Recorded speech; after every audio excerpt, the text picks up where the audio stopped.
In this video, I'm going to go over the Tower of Elements upgrades number 51 through 70 for the Wind Element. So upgrade 51, we have an attack upgrade, then attack speed, then HP. Then we have two options here. Really, regardless, you probably should be going the left side unless you just have tons of hit rate. Just because you can get an HP hit rate and then a regeneration upgrade. If you do have a lot of hit rate, so you have full mythic HP or full mythic hit rate runes, you're using the Thunder God set, you can go this right side to avoid it, and you can pick up some dodge chance and some attack instead.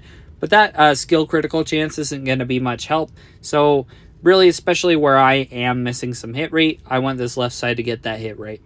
And then once we converge, we have skill critical multiplier, and then we have a two-way branch. Really, once again, I'd say go this left side here because you can either get attack versus HP, which is pretty interchangeable, but being able to get either regeneration or lifesteal, both are way better than the skill critical chance you get on the other side.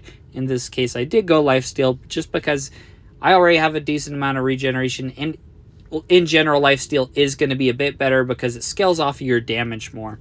And then we have an HP upgrade, then a skill critical chance upgrade, then attack.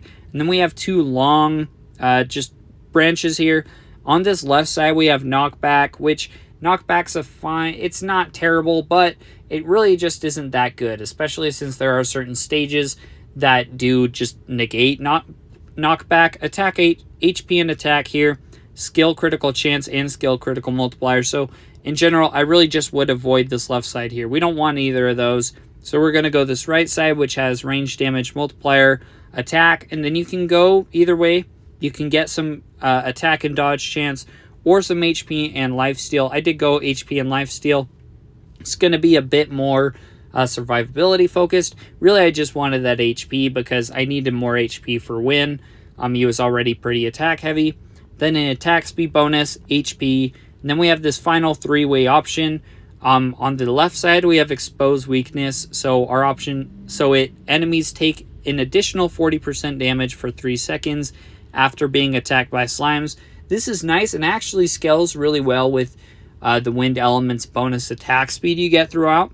Just because after you attack an enemy, every additional attack within those next 3 seconds will deal an additional 40% bonus damage. So it's just a nice instant just debuff you can put on the enemy. It's going to improve your damage output overall. This middle option is Defy Death. So when taking damage that would otherwise kill you, there's a 2/3 chance to survive with 1 HP after the damage calculation. This one's a little hit miss, just because obviously there is a chance element to it. But as well as you have to rely on it, it only becomes useful if you're at the point of death. I mean, it can definitely save you from death and allow you to keep playing through the stage. But if you have to get all the way down to 0 HP and hope you have a 2/3 chance to go back to 1 HP, which then you can try and lifesteal or regenerate out of, really, you're just hit and miss there. So in general, the exposed weakness is going to just be a more sustained, consistent buff you can get, where Defy Death can help you out of some situations, but it's just not an overall just buff to your survivability or damage output. Then this right side, we have Ultimate Knockback. There's a 25% chance to ignore enemy status resistance when triggering a knockback, so it can knock them back further. But in general, I would just go one of these left two, though, just because either to try and improve your survivability with a chance or just a consistent damage output buff. So one of those two is probably going to be the better option. But thanks for watching. Let me know if you have any questions.